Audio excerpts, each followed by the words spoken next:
Bom, vamos lá. Eu nasci em Fortaleza. Na verdade, eu tenho um irmão, mas meu irmão não nasceu em Fortaleza, nasceu no interior. E os meus pais vieram para Fortaleza. De onde? Qual Aquele interior? costume... Jaguaretama. Hum. É mais ou menos 4 horas de Fortaleza para Jaguaretama. E minha família é de lá, meus avós são de lá. E meus pais vieram para Fortaleza. Minha mãe estava grávida já de mim. Ah, Então, já... ele é mais velho? Minha irmã é 3 anos mais velha. E aí, assim, quando chegamos assim, minha família chegou em Fortaleza, assim, a minha família nunca foi... Ah, Tá legal. ótimo, Calculando a tá, rota para Siri? Fortaleza.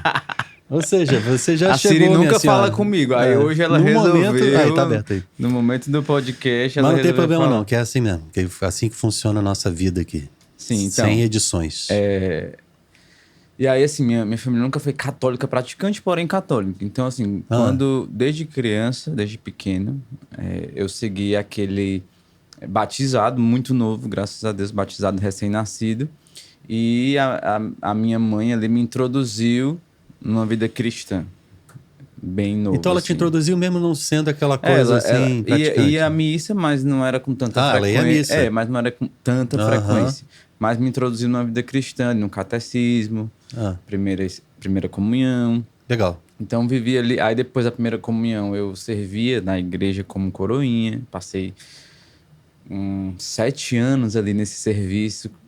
Aí dentro desse serviço também fui coordenador dentro da paróquia, assim, exerci Ah, que serviços de legal. liderança na Uma vida paróquia. ativa na igreja desde sempre, então. Fui, até os 13 anos mais ou menos. Ali, Hum. por volta dos 13 anos, eu comecei a conhecer outras realidades da vida, né? Assim, me dá a oportunidade de conhecer, também por meio das amizades da escola, e sempre aquela coisa. Chega naquela fase que, poxa, eu acho que já não tá dando, né? É. Aquela fase que você sofre bullying porque você serve na igreja. É, tem isso, não Demais. Aí tem você isso. começa. Não é que você não queira mais, mas você diz assim, poxa. Sente a pressão, né? Eu não quero mais porque os meus amigos fazem outra coisa e eu também quero fazer, né? É.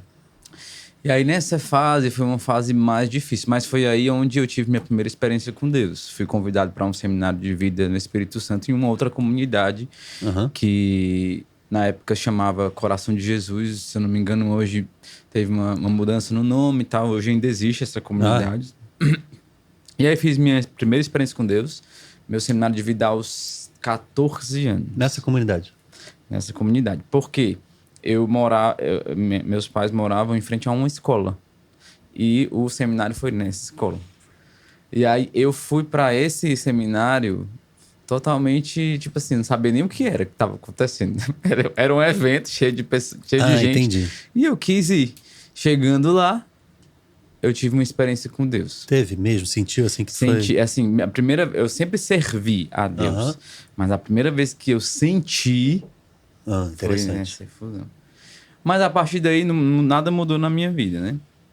Mas aí alguns amigos ali da paróquia, da época dos coroinhas, aí, me convidaram para participar do grupo de oração dessa comunidade, um grupo de jovens. E aí eu, mesmo vivendo duas realidades, assim, tendo meu vínculo de amigos, vivendo coisas já... Aos 13 anos, por exemplo, eu nunca usei drogas, mas, por exemplo, aos 13 anos eu coloquei o primeiro gole de álcool na boca, por influência É. de amigos. Com 13 é cedo demais mesmo. Assim. Cedão, né? Mas, Não assim, que eu considere droga, né? Um gole de álcool, porém, entendi. mas não era só um, né? Você ia certo, E aí, ao mesmo tempo, eu sentia que... Me sentia preenchido quando eu ia pro grupo de oração às quintas-feiras, ainda lembro o dia.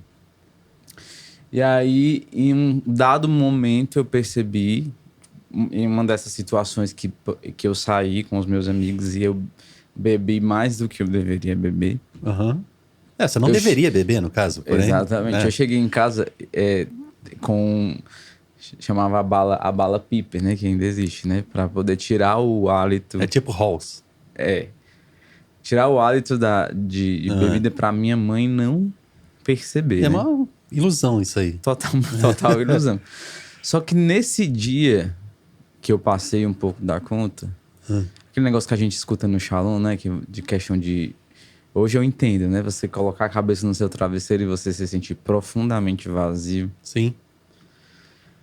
E nesse dia, quando eu fui dormir, esperando toda a confusão que ia ser gerada por causa daquela situação, eu pensei, eu não preciso disso. Porque eu já tinha uma experiência com Deus. Com 14, você tá falando. Exatamente. Isso aí. Eu já tinha uma experiência com Deus, ainda que não fosse aquela experiência íntima, eu sabia que Deus existia, porque Deus já não era tão distante de mim. Eu sabia que Deus estava perto de mim. E aí eu parei e disse, eu não preciso disso. Foi uma experiência assim, só eu e Deus, no escuro do meu quarto, deitado a cabeça no travesseiro. Eu não preciso disso. A partir disso, parece que eu fui tomado por uma graça mesmo de Deus. E eu fui começando... Não foi tão fácil, né? Porque, por exemplo, eu continuava com aquelas amizades, então não foi difícil, porque eu precisava de alguma forma ali driblá-las para tentar desviar. Porque eu tinha esses dois vínculos de amizade, quem me levava para Deus e quem não me levava para Deus. Aquela analogia do Moisés que vai abrindo a perna nas cadeiras. Exatamente. Assim. Só que eu tava mais para quem não me levava para Deus. Porque eu ia ali no grupo de oração uma vez por semana e quando eu ia, não era assim frequente. Então aí eu precisei ir de alguma forma pedir. Na época eu não entendia como uma graça de Deus, hoje eu entendo, né? Mas para driblar, para dizer, não vou para cá, não vou para cá. E fui começando a me afastar. E aí eu fui começando a retornar para Deus e aí ser mais fiel no caminho. Nessa comunidade era bem perto da casa dos meus pais na época. Não tinha nada de Shalom ainda? Não tinha nada de Shalom. Na verdade eu conheci o Shalom. Isso era por volta de 2006. Ah, tu não tava no Shalom, 2005, 2006. 2006 eu conheci meu primeiro evento do Shalom, que foi o Hallelujah, por meio dessa comunidade. Então, a galera toda se reuniu pra vir pro evento. Eu não sabia, na época, não sabia o que era Shalom, que era Moisés, não sabia nada disso. 2006, e aí já entrando na dimensão do Shalom, né? Em 2006 eu vim pro meu primeiro Hallelujah, conheci o Hallelujah e conheci o Shalom. Gostei muito do Hallelujah, achei legal, bom, mas continuei a minha vida. Quando foi em 2007, ainda estando nesse grupo de oração, nessa comunidade, eu fui para um evento que seria Eu fui para 2 shows do Rosa de Sarum, porque eu comecei a gostar bastante, porque eu era uma pessoa bem eclética musicalmente, né? Eu gostava de reggae, de rock, isso, músicas seculares. E aí eu conheci o Rosa de Sarum, na época ali do Guilherme de Sá, CD Casa dos Espelhos. É uma boa entrada na música católica, né? Para quem... De evangelização, né? Para claro, quem tinha um ouvido bem acostumado bem com a música, né? Secular. E aí eu fui para o primeiro show do Rosa. Esse primeiro show do Rosa, quem abriu o show foi o Missionário Shalom.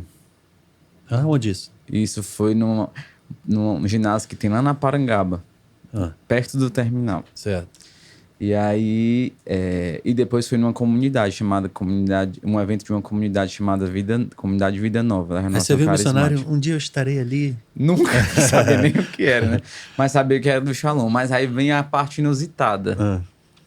Eu tinha um grupo de amigos e esse grupo de amigos era bem cara de pau, né? E nós fomos para esse show, esse já era esse segundo show do missionário. E já era uma banda que eu já começava a ver com outros olhos, já admirava, comecei a escutar, pegar todos os CDs, discografia, escutava todos os CDs do missionário. Sim. Eu conheço desde CDs antigos, porque quando eu conheci, eu achei legal e eu fui atrás, né? Na época não tinha Spotify. Você tinha que ir atrás dos CDs. E aí consegui alguns CDs antigos, fui escutando e tal. Beleza, fomos pro segundo show do missionário. Nesse segundo show, a gente morava num bairro mais ou menos distante de onde estava sendo o show. E o missionário, na época, estava de Kombi indo para o show. Na época e até hoje. E o que foi que ela fez? Ela simplesmente pediu uma carona. Que eles não deixassem em certo ponto para ficar mais perto pra gente voltar para casa, que já era tarde.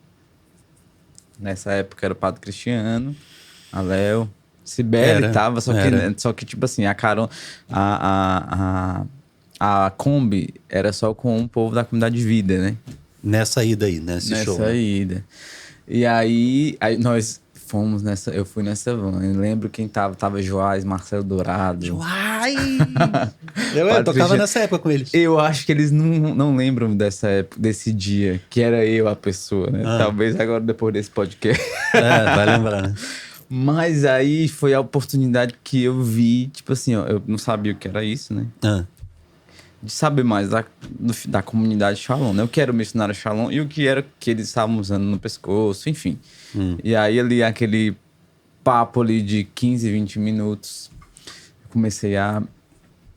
Tem alguma coisa diferente neles que Deixa eu entender, você tava na Kombi? tava na Kombi. Por quê? Porque eu peguei carona com eles. Porque a garota pediu e você foi junto, entendi. O grupo de amigos, certo. nós fomos juntos. Né? Ela pediu, eu não ia, nunca Certo. pediria, né? Entendi. Mas já que ela pediu, Claro, vai, né? Depois desse dia... Mas isso foi imprescindível, então foi fundamental pra você, né? Fundamental, mas aí depois veio a parte 2, né? Que aí tinha outro show do missionário, e aí eu já tava gostando bastante da banda, e aí eu queria ir, só que não era um show. Era no Paulo Sarazate, em 2007, a comemoração do jubileu de 25 anos da comunidade. Ou seja, eu caí para um show do missionário, cheguei na celebração de 25 anos da comunidade, Que eu ia, onde não foi fui. apresentado o show Resposta pela primeira vez. Resposta, né? E aí, ali, o show Resposta é a história da comunidade toda, depoimentos do Moisés. E quando que tem a música Oferta, o lançamento da tem música a Oferta, música que não tinha sido Oferta, gravada, né? a história do Moisés ali, da comunidade, o início.